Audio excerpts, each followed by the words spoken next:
नमस्ते दोस्तों, अगर आप पीसी गेमर, एडिटर या फ्यूचर पीसी बिल्डर हो, तो आज की ये वीडियो आपके लिए बहुत इंपॉर्टेंट है। क्योंकि Asus, हाँ वही Asus जो हम जीपीयूज, मदरबोर्ड्स और लैपटॉप्स के लिए जानते हैं, अब रैम मैन्युफैक्चरिंग फील्ड में एंटर करने वाला है बाय 2026। तो सवाल ये है, इससे रैम सस्ती होगी, क्या क्वालिटी बेटर होगी और इसका इंडियन गेमर्स में क्या इम्पैक्ट पड़ेगा? आज सब डिटेल में बात करेंगे। वीडियो एंड तक देखना, काफी इंटरेस्टिंग चीज क्लियर होगी वही। अभी रैम मार्केट का सीन क्या है, पहला क्वेश्चन।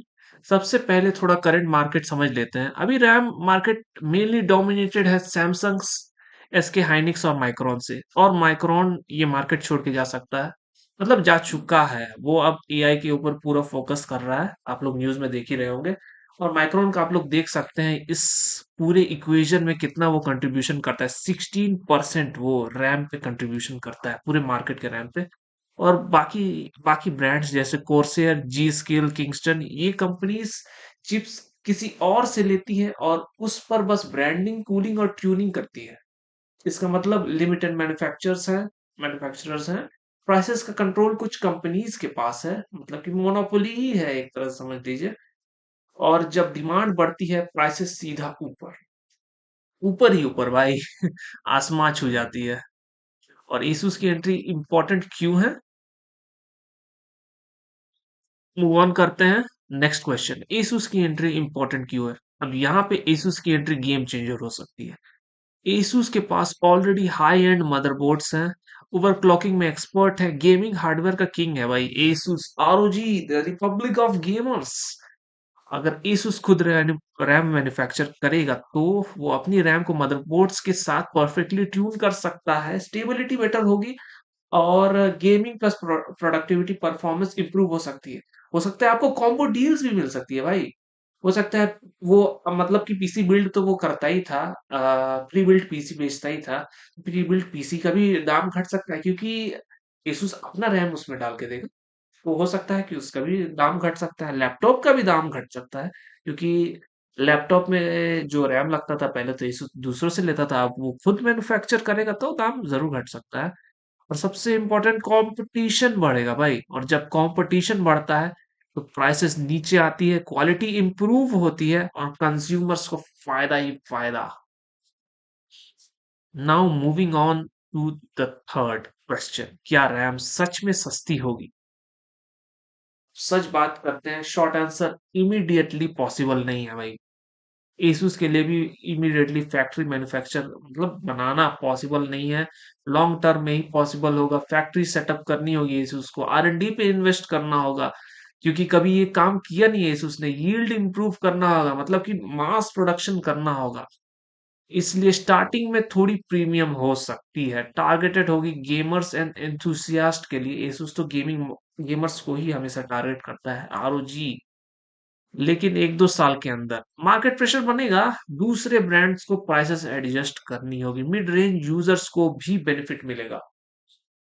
और finally, Indian gamers and PC builders के लिए इम्पैक्ट। इंडिया में पीसी गेमिंग रैपिडली ग्रो कर रही है, लेकिन हम सभी जानते हैं import tax, price fluctuation, stock issues.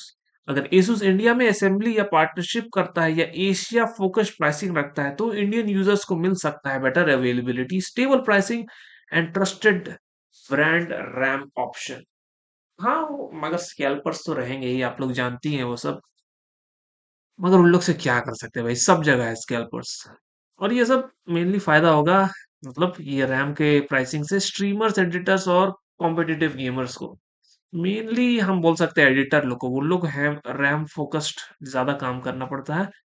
और एआई वाला लोग का फायदा है कि क्या करेंगे भाई।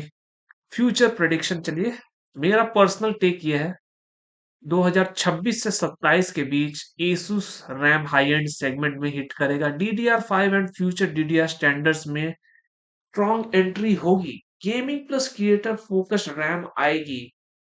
और अगर Asus एग्रेसिव प्राइसिंग ले आए, रैम मार्केट का पूरा बैलेंस हिल जाएगा।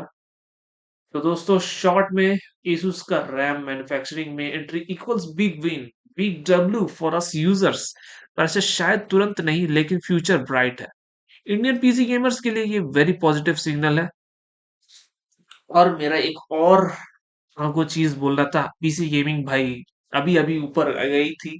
पीसी गेमर्स अभी अभी बढ़ रहे थे, इसीलिए सोनी प्ले स्टेशन के गेम्स को भी पीसी में पोर्ट कर रहा था, क्योंकि उसको पता था कि गॉड ऑफ वार को एक्सक्लूसिव प्ले स्टेशन में रखने से ज्यादा फायदा है कि पीसी में भी पोर्ट करे।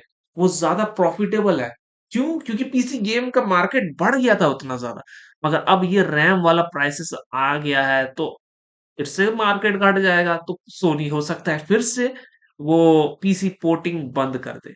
सो हम लोग को पूरा एसुस को सपोर्ट करना चाहिए भाई, होप करना चाहिए कि रैम मार्केट जल्दी से जल्दी स्टेबलाइज हो। और ये एआई, भाई एआई क्या बोले, हम लोग का हॉबी ही मार देगा। गेम खेल ही नहीं पाएंगे, प्ले स्टेशन ये सब ही खरीदना होगा क्या? तो आप क्या सोचते हैं, कमेंट्स में बताएं, क्या आप एसुस रैम बाय करोगे या कोर्सेर की स्किल ही बेस्ट लगता है? वीडियो पसंद आई हो तो लाइक सब्सक्राइब और शेयर करो अपने पीसी गेमर्स दोस्तों के साथ, और मिलते हैं नेक्स्ट वीडियो में।